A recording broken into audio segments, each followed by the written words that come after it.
Well, I just met with the mayor and the city council member from Arden Hills and two of the city officials, and they had requested the meeting to promote their site and tell me about the local support and tell me about the advantages of that as a site for the stadium. So I listened, and tomorrow I'll meet with Ramsey County Commissioners, Commissioner Bennett, Commissioner Ortega, and continue the discussions and meet tomorrow with Senator Rosen and see where the status. I commend her and the Minnesota Senate for scheduling the two hearings on November 29th and December 6th. That's a very positive step forward, and hopefully those hearings will present a clearer picture to the senators as to what the options are and where to go from here.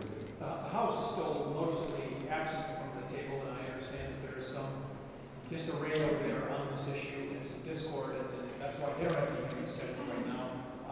Does that disappoint you that there's difficulty getting leadership in the House on this issue?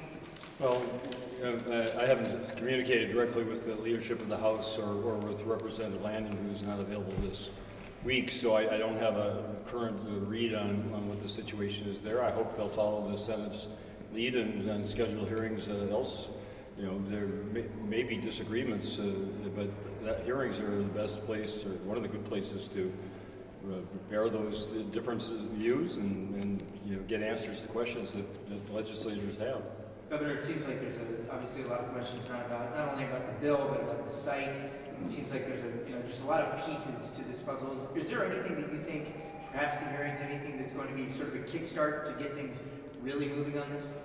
Well, I said before, I continue to believe that we need to set some firm deadlines.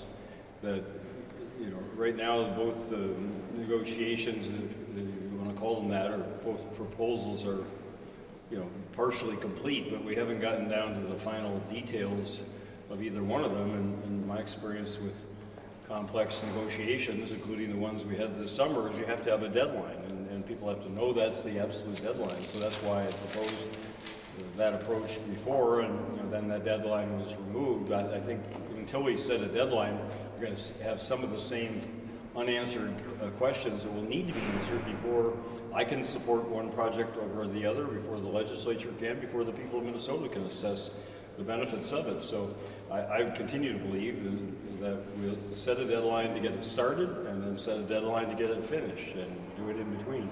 Speaker Zellers and some other legislative leaders have said, one thing they complain about is, well, there have been no hearings. Will this maybe remove one of those complaints that they have, that now there will have been hearings, and they can maybe move forward? And does this give any greater chance for there being a special session, or are you pretty much still certain that's not going to happen? Well, I expressed my own opinion yesterday, and I'd like very much to be proven wrong. I still believe that the special session is the best way to focus solely on this project and come up with the cleanest, clearest, and the fastest resolution. But that's, again, the decision that legislative leaders will make, and not myself. I think the Senate hearings are a very positive sign. I commend Senator Rosen, and Senator Ortman is going to be chairing one of them for taking on this initiative, and also hope that the House will decide to hold hearings as well. Time for one more question, if anyone has one.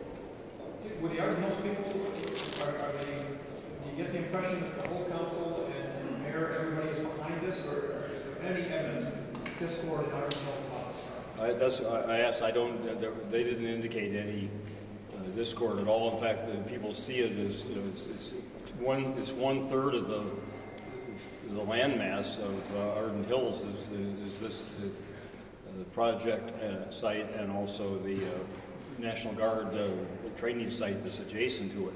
So it's a huge area, and from their standpoint, this is the one opportunity anywhere in the foreseeable future for the cleanup of the contamination, and then development into useful production with jobs for people. And so they're very supportive of it, and their reasons for wanting it to be cleaned up and put to productive use are very commendable reasons. You see those Minneapolis plans were out last night. They got unveiled to the public. Any reaction to that? Well, again, I've urged them to focus on one site, identify one site, and, you know, then we have to, you know, my view, have the same negotiations with the city and with the team that we would have also on Arden Hills, and you know, see what the details are, and who's going to, you know, own it, and who's going to run it, and who's going to be responsible for these different components of it, and how the revenues are going to be shared, and how we'll pay off the bonds. I mean, all those same questions that are as yet unanswered on both sides need to be resolved before anybody can make a determination as to which is preferable. Thanks, guys. Hey, thanks.